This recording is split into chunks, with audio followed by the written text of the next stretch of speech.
अस्सलामुअलैकुम सामीन। 10 जुमादल उला है, 5 दिसंबर है। ख़बर का उन्वान है यूपी में तोड़ फोड़।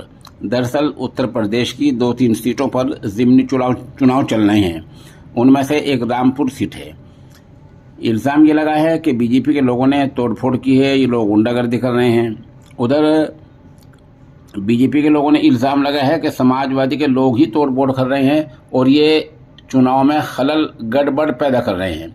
समाजवादी पार्टी ने इल्ज़ाम लगाया कि भाजपा के जिन लीडरों ने तोड़फोड़ की है उनके खिलाफ कार्रवाई हो और जिन पुलिस मुलाजिमीन की शह पर ये सब कुछ हो रहा है उन्हें फ़ौरन सस्पेंड किया जाए।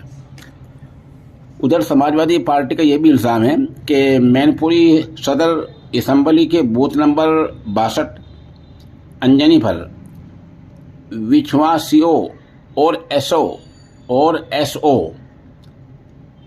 वोटरों को वोट डालने से रोक रहे हैं। इन मैनपुरी का ये इलाका जो हमने 62 नंबर बूथ बताया है, यहाँ पुलिस वाले लोगों को रोक रहे हैं। वहीं भोगांव असम्बली में बूथ नंबर 34 पर जो अफसर फिलहाल बैठा हुआ है चुनाव आयोग की तरफ, वो उस पर भी इल्ज़ाम है लोगों को वोट देने से रोक रहा है।